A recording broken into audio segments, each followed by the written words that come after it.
Tavs AutoTV atbalsta elektroauto uzlādes tīklus Eleport, Goodyear un ProBro Express automazgātājs.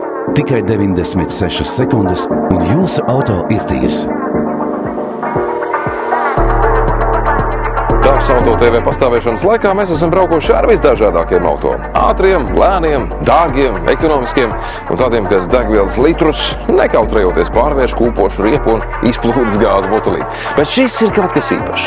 Tam ir 650 zirgi, pilnībā atslēdzama pretizslīdēšanas sistēma, izmantojot N-Torque distribution funkciju, šo auto no 4x4 pāris sekundēs var pārvērst par klasiskās piedziņas spridzekli.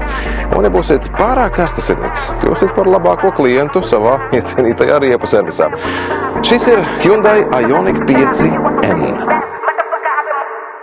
Mūsu pilots un reizē eksperts šoreiz būs Krišjānis Caune. Cilvēks, kuram autosports ir asinīs gan tiešā, proti iedzimtības, gan netiešā, tātad aizrautības nozīmē. Viņš arī daudzus gadus bijis saistīts ar PR, jeb sabiedrisko attiecību un komunikācijas sfēru, kurā darbojas arī pašlaik. Mana dzīves skola un arī profesionālā ikdiena ir pamatā saistīta ar komunikācijas lietām. Tas gan ir vairākās nozarēs, pamatā tā ir meža saimniecība, bet ne tikai. Protams, man ir arī auto ikdienā, un es esmu redzams un dzirdams galvenokārt arī pasaules čempionātā autorallijā, sēžot pie mikrofona un stāstot par tām lietām, kas notiek ekrānā. Bet,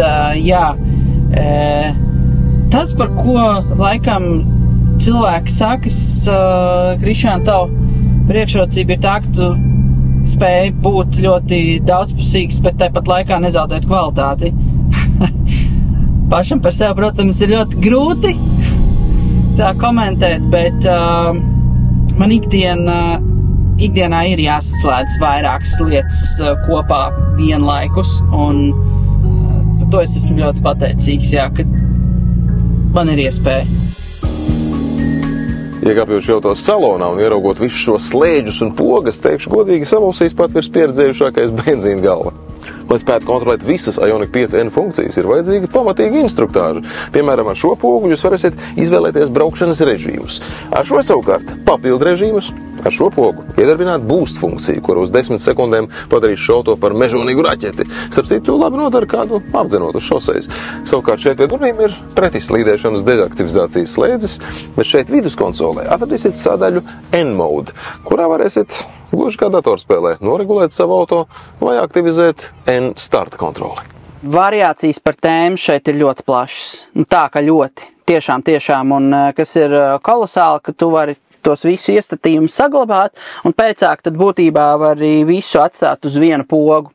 Tad tas nozīmē, ka tu veic visas konfigurācijas tā, kā tev patīk, vai tādiem apstākļiem, kādos tu plāno braukt, un tad visus tos saglabā pie savu profila, un tad jau ar vienu pogas palīdzību tu vari ieslēgt visus tos savus iestatījumus, tad aktivizēt tos. Neskatoties uz to, ka šis auto rūc un šauj, un tam ir it kā 8 pakāpju ātrumkārba, patiesībā tas spēj pārvietoties klusi kā ēna. Nospiediet pogu, kas atslēdz N-Active Sound funkciju, un iestāsies klusums. Ioniq 5N ir elektroautomobilis, kur radītāji to ir pārvērtuši lieliskā rotaļlietā pieaugušiem puišiem un meitenēm.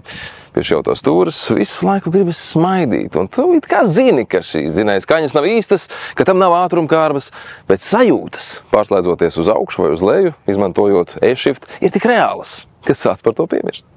Man no pirmajiem metriem iepatikās. Jā, tā dinamika ir laba. Viņa ir patīkama. Uzreiz nedrīkst būt, kā saka, mantu disene mašīnā. Visam ir jābūt novietotam savās vietās, nekas nedrīkst mētāties nekur, jo tas uzreiz būs automātiski mainīs savu lokāciju. Ļoti interesanti ir tas, ka es šobrīd manuāli slēdzu pārnesumus, kaut arī elektroautomašīnai nav pārnesumu. Vizuāli Ioniq 5N ir teju vai dvīnis savam standarta brālim, tomēr papildu aerodinamikas elementi, dažādas lūciņas, spoilerīši, milzīgi 21 colas diski ar 275 mm riepām un arī N-līnijai paredzētas krāsas padara šo auto īpašu un uz ielas patiešām pamanāmu. Bez tam atšķirības ir ne tikai vizuālas, bet arī fiziskas. Lai padarītu Ioniq 5N virsbūvi stingrāku un noturīgāku pret vērpi, tā ir 42 papildu metinājuma vietas. Pastiprināti motora un akumulātora balsti, savukārt priekšējiem un aizmugurējiem pusrāmiem ir paaugstināta šķērsvirziena stingrība. Tas ir tāpat kā ar labu ēdienu. Tu reizēm izbaudot kādas noteiktas garšas smaņas īpašas, tu varbūt nemaz nekļūsi paēdis, bet tu noteikti kļūsi apmierināts. Un līdzīgi droši vien būs tāpatās arī braucot ar automašīnu. Šī ir specifiska automašīna, šī ir automašīna pilnīgi noteikti tās mīļotājiem, bet negluži ierindas braucējiem. Visu cieņu pret ikdienas ierindas braucēju, bet viņam nebūs ne uz pusi vajadzīgas tās lietas, pa kurām savukārt ļoti priecāsies tie, kuri novērtē, ko nozīmē braukt dinamiski, braukt precīzi. Protams, galvenie raksturlielumi, kas jums ir jāzina par šo auto, ir tā maksimālais ātrums 260 km/h, pātrinājums līdz 100, 3,4 sekundes. Jauda, kā jau minējām, 650 zirgspēku un arī grieze 770 Nm. Vārdu sakot, šis ir sasodīti ātrs un ass auto. Ja patiešām sadomāsiet atslēgt tā elektroniskās stabilitātes grožus, jums ir jābūt gataviem uz visu. Jaudas bedra, protams, viņiem nav. Kas tas tāds? Elektroauto salīdzinoši ar iekštetes dzinēju automašīnu. Tā ir tāda elektroautomašīnas ļoti stipra liela priekšrocība.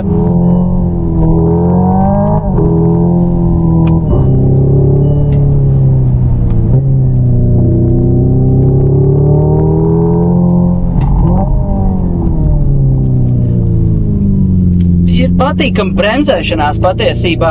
Var just, ka automašīna nav viegla, bet, kā saka, sastājās labi. Un šis te pātrinājums, protams, ir labs. Ātram auto ir vajadzīgas arī labas bremzes, un uz šo pozīciju Hyundai nav skopojies. Paskatieties uz šiem 400 mm bremžu diskiem. Tie ir lielāki nekā dažam labam mazauto riteņu diski. Papildus tam ir spēcīgi 4 virzuļu monobloka suporti un arī aizmugurē ventilējami 360 mm bremžu diski. Šī automašīna tev neļauj atslēpt. Un tas ir atkal, ja tev ir tāda forša un patīkama kompānija, tad nevienā brīdī nedrīkst atslēpt. Bet, ja tā pavisam nopietni, automašīnas, lai vai cik ļoti mums patiktu, tas vienalga ir par un ap drošības lietām. Autoražotāji var domāt un iestatīt šeit neskādus airbagus, bet tas galvenais drošības elements būs īstenībā pilots. Un tāpēc ir tīpaši šāda te tipa jaudīgās, dinamiskās automašīnās ir ļoti, ļoti jādraudzējas ar galvu. Tas, ka tā atļauj veikt tev dažādus manevrus un ļauj to izdarīt ļoti, ļoti ātri un dinamiski, tas ir viens. Bet ko ar to darīt? Tas tad jau, mīļie draugi, ir uz jūsu pleciem. Lai gan Ioniq 5N nav lēts, Scandia Motors salonā tā bāzes cena ir 78 990 eiro, tas ir ievērības cienīgs auto, kuram, ja tā padomā, auto tirgū nav analogu. Jā, jūs varat nopirkt daudz ātrus, iespējams pat vēl jaudīgākus elektroauto, bet Ioniq 5N, pateicoties kaut vai savai skaņai, atgādina mums, ka katrā no mums dzīvo mazs bērns, kurš joprojām priecājas par mazām lietām, sapņo bez robežām un tic brīnumiem. Un kā mēs visi zinām, šo bērnu ik pa brīdim vajag palutināt. Tavs AutoTV atbalsta elektroauto uzlādes tīklus Eleport, Goodyear un ProBro Express automazgātavas. Tikai 96 sekundes un jūsu auto ir tīrs.